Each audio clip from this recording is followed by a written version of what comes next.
Good morning बच्चों आज हम आपके विज्ञान का पार्ट 1 के क्वेश्चन आंसर करेंगे। ठीक है, तब देखते हैं हम लोग क्वेश्चन आंसर।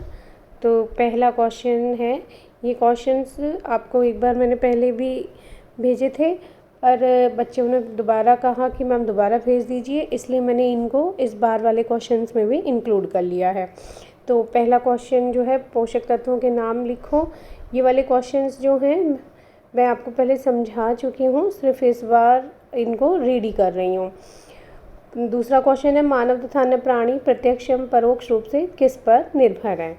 ठीक है, इसके बाद अगला क्वेश्चन है, पोषण किसे कहते हैं। फिर पोषण की विभिन्न विधियाँ और उन विधियों के बारे में बताया गया है।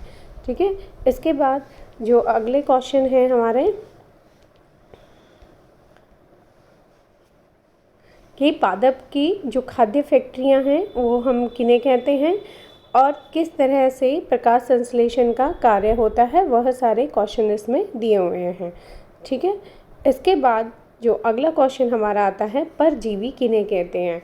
यहाँ से ये क्वेश्चंस मैं आपको समझा रही हूँ कि परजीवी जो होते हैं वो ऐसे पादप होते हैं जो अपना पोषण स्वयं नहीं कर सकते और अपने पोषण की आवश्यकताओं के लिए वे दूसरों पर निर्भर होते हैं, मतलब दूसरे पौधों पर निर्भर होते हैं। तो ऐसे आपने देखा होगा, कभी आप किसी पार्क में या गार्डन में गए होंगे, वहाँ पर आपको मिली होगी एक पीले रंग की बेल होती है जो पूरे पौधे पे लिपटी हुई होती है। ठीक है, तो उस बेल को क्या कहा जाता है, अमर बेल। ठीक है बच्चों, तो उसका नाम क्या है उस बेल का, अमर बेल। अमर बेल एक ऐसा परजीवी पौधा है जो अपना भोजन स्वयं से नहीं बना सकता, परंतु जिस पौधे पर है वह उस पौधे से ही सारा भोजन अपना लेता है। ठीक है, तो इसमें हमारा जो आंसर हो गया वो क्या हो गया, अमर बेल। तो अमर बेल का आप लोग ये देखिए, ये चित्र भी दिया हुआ है यहाँ पर। ये जो चित्र है आपका इधर वाला, ये अमर बेल है। ये क्या है बच्चों, अमर बेल। ठीक है, ये ऐसी आप लोगों ने पार्क में किसी छोटे पौधे पे या बड़े पौधे पे इस तरह से, ये देखो ये येलोइश कलर की ये जो सारी की सारी फैली हुई है इस पेड़ पे, ये अमर बेल है। ये परजीवी है क्योंकि ये जो पौधा या पेड़ जिसके ऊपर ये अमर बेल लगी हुई है उसको सारा पोषण उसका खुद ले लेती है और वो धीरे धीरे वो पेड़ जो है वह समाप्त हो जाता है, इसलिए इसे परजीवी कहा जाता है। ठीक है, इसी तरह से यहाँ पर ये देखिए दूसरा एक चित्र दिया हुआ है। ये जो चित्र दिया हुआ है ये है रैफ्लेशिया। रैफ्लेशिया जो पौधा होता है, ये फ्लावर है जो सबसे बड़ा फ्लावर पूरे संसार में माना जाता है, रैफ्लेशिया। तो रैफ्लेशिया का पौधा जो है उसका ये फ्लावर दिया हुआ है। ये फूल सबसे बड़ा फूल होता है पूरे संसार में और ये भी परजीवी होता है। ठीक है बच्चों, तो ये हो गया हमारा, दो उदाहरण हो गए परजीवी पौधों के, अमरबेल और रैफ्लेशिया। और भी बहुत सारे पौधे होते हैं जो कि परजीवी होते हैं, पर आपके लिए अभी यहाँ पर दो ही उदाहरण दिए गए हैं। ठीक है, इसके बाद हमारा जो अगला क्वेश्चन है वो देखते हैं। अगला क्वेश्चन है, कीटभक्षी पादप से आप क्या समझते हैं। कीटभक्षी, देखो बच्चों नाम से ही पता चल रहा है कि ऐसे पादप जो कीटों का मतलब कीड़ों का भक्षण करते होंगे। ठीक है, तो यहाँ पर यही लिखा हुआ है, ऐसे पादप जो कीटों का भक्षण करते हैं अर्थात कीटों को पकड़कर उन्हें पचा जाते हैं, उन्हें कीटभक्षी पादप कहते हैं। ठीक है, तो इसमें यहाँ पर आपके 3 उदाहरण दिए हुए हैं। तो ये जो 3 जो उदाहरण दिए हुए हैं आपके, इनके चित्र भी देख लेते हैं एक बार। ये देखिए, ये दिए हुए हैं यहाँ पर इसमें चित्र में। ये जो आपको सबसे पहले दिया है चित्र, ये है घटपर्णी। ये देखो, ये घटपर्णी। ठीक है, आप यहाँ देख रहे होंगे कि ये जो आकृति है इस पौधे की, घटपर्णी के पौधे की, तो ये इसकी जो पत्तियाँ हैं वो इस तरह से एक घट की तरह, मतलब एक घड़े की आकृति में बदल जाती हैं और उनके ऊपर ये देखो, ये छोटा सा एक और छोटा पत्ता जो है वो इनके ढकने का काम आ जाता है। मतलब जैसे ही कोई कीट यहाँ पर बैठेगा इनके, तो ये जो ऊपर वाला, ये जो पौधा का ऊपर का पत्ता है, ये उसको थोड़ा धीरे धीरे क्लोज हो जाएगा और वो जो कीट होता है वो इसकी साइड से यहाँ पर से नीचे फिसल जाता है और अंदर चला जाता है। ठीक है, तो इस तरह से कीटभक्षी फिर धीरे धीरे उसका पाचन कर लेता है। तो ये हो गया घटपर्णी पौधा, ठीक है। इसके बाद यहाँ आप दूसरा चित्र देख रहे होंगे, ये चित्र जो है ये है सनड्यू का। किसका है बच्चों? सनड्यू। जो सनड्यू पौधा होता है वह भी एक कीटभक्षी पौधा है, ठीक है। इसके बाद आप यहाँ नीचे एक और चित्र देख रहे होंगे, ये जो चित्र है ये चित्र है Venus fly trap, Venus fly trap, ठीक है बच्चों। तो ये वीनस फ्लाई ट्रैप जो पौधा है इसका काम भी यही होता है कि ये कीटों को पकड़ता है और अपने अंदर पचा लेता है, ठीक है। तो इस तरह से हमने ये 3 उदाहरण देखे।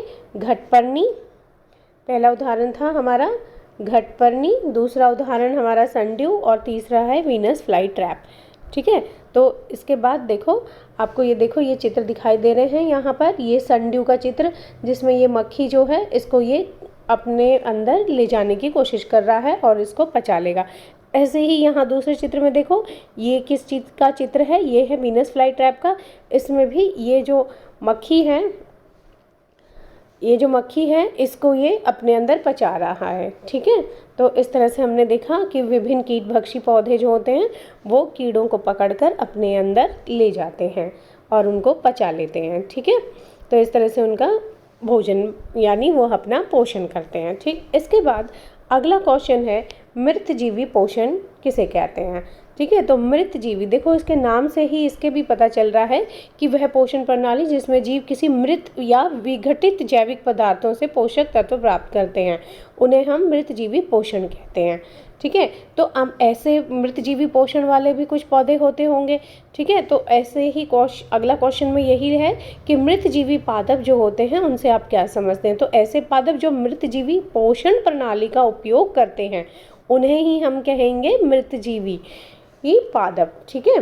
तो मृतजीवी जो पादप हैं उनका आप देखो आगे आपके पास इनके उदाहरण भी दिए हुए हैं, कवक या फंजाई, और कुछ कवक जो जिनका नाम भी दे रखा है जैसे छत्रक या मशरूम जिसे कहा जाता है, राइजोपस और ईस्ट। ये सारे के सारे उदाहरण हैं, किसके हैं बच्चों?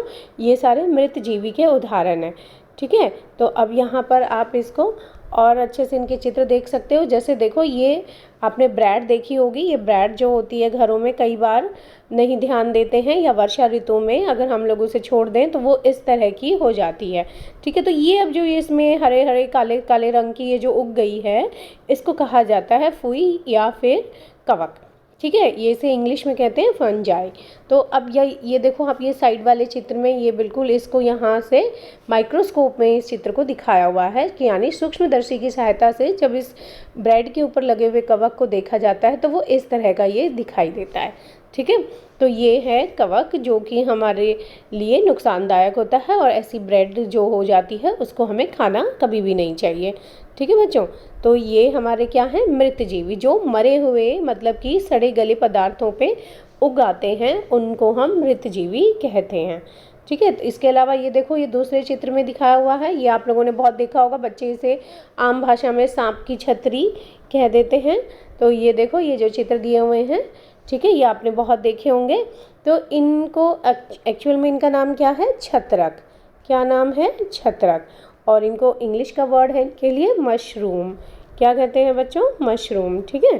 तो ये भी क्या है? मृतजीवी हैं जो सड़े गले पदार्थों पे या फिर आपने देखा होगा कहाँ कहीं पर अगर गोबर कई दिनों से पड़ा होता है वहाँ भी ये उगाते हैं, ठीक है। तो वो सब क्या हैं? सड़े गले पदार्थ या मृत पदार्थ हैं जिनसे ये जो कवक हैं यानी कि जिसका नाम है मशरूम, ये अपना भोजन प्राप्त करते हैं, ठीक है।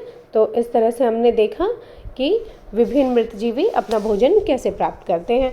इसके बाद अगला क्वेश्चन है कवक की वृद्धि के लिए कौन सी परिस्थितियां अच्छी होती हैं।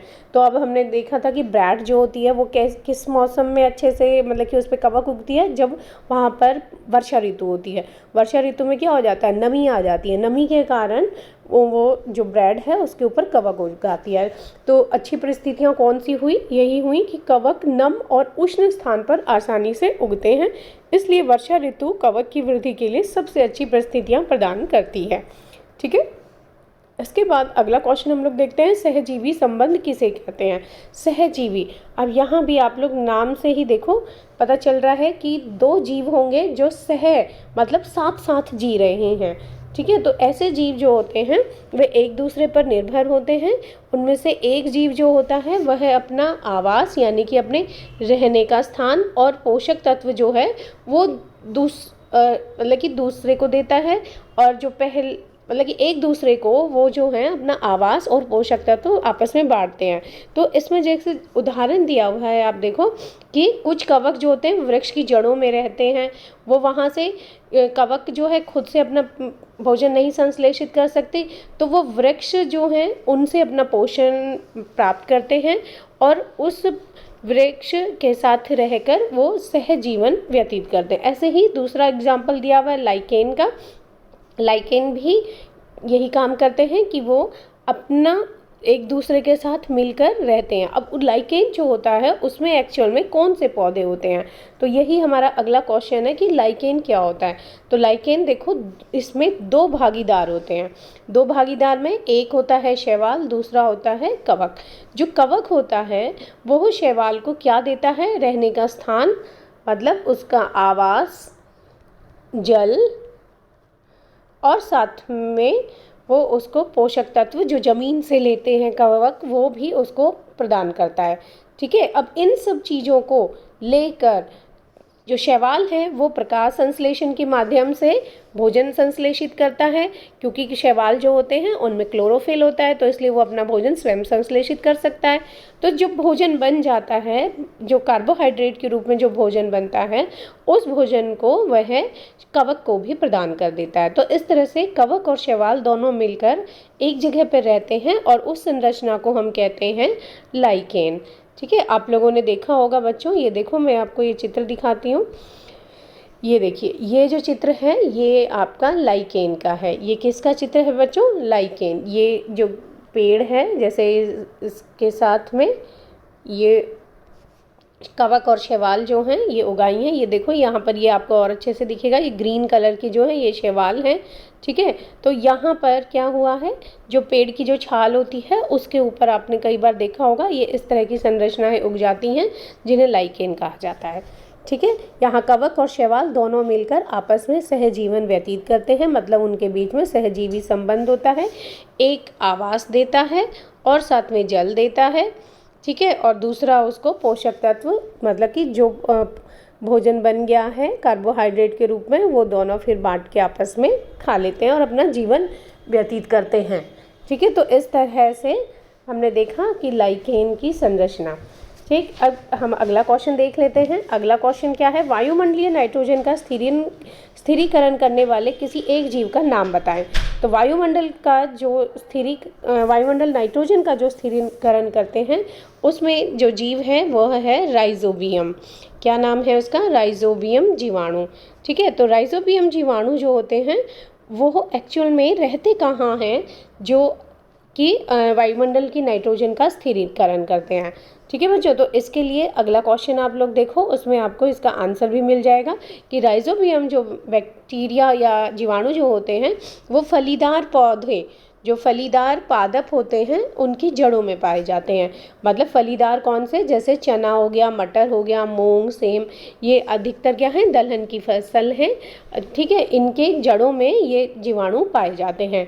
तो यहाँ पर भी देखो आप, दो जो जीव हैं, मतलब एक तो राइजोबियम जीवाणु और दूसरे फलीदार पादप। ठीक है। तो इनके बीच में भी कौन सा संबंध होता है, सहजीवी संबंध होता है। ठीक। तो ये भी आपस में साथ रहते हैं। अब ये किस तरह से ये वहाँ पर रहते हैं, ये देखो आपको इस चित्र की मदद से पता चलेगा। जैसे ये मूंगफली है, मूंगफली के पौधे की जड़ है, तो ये यहाँ पर दिखाया हुआ है कि देखो यहाँ इस जड़ में ये छोटी छोटी गांठें बनी हुई हैं, इनको रूट नोड्यूल्स कहा जाता है। ठीक है बच्चों। तो ये जो फलीदार, मतलब कि यहाँ पर पादप हैं, ये रूट नोड्यूल्स को ही हिंदी का वर्ड है इनका, फलीदार पादप। ठीक है। यहाँ पर जो ये जड़ें हैं वो फलीदार हैं। क्यों हो गई हैं ये ऐसी, क्योंकि ये जो गांठें जो आपको दिखाई दे रही हैं, इन गांठों में क्या है, जीवाणु, इनमें जीवाणु रहते हैं, जिसके कारण ये फूली हुई सी दिखाई देती हैं। ठीक है। तो इसीलिए इनको कहा जाता है फलीदार पौधे, यानी कि इनकी जड़ों में क्या पाए जाते हैं, जीवाणु पाए जाते हैं। और ये जो जीवाणु है ये कौन सा जीवाणु है, राइजोबियम।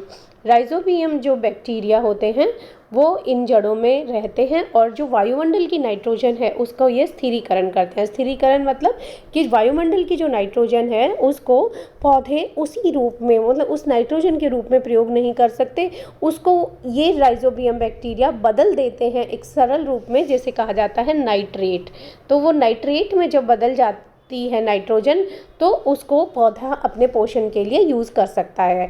ठीक है, तो आपने देखा होगा जिन पौधों में, जैसे मूंगफली ही लीजिए, मूंगफली में प्रोटीन की मात्रा काफ़ी होती है, तो वो प्रोटीन जो होता है उस प्रोटीन को बनाने के लिए किसकी ज़रूरत होती है? नाइट्रोजन की। किसकी ज़रूरत होती है बच्चों? नाइट्रोजन की।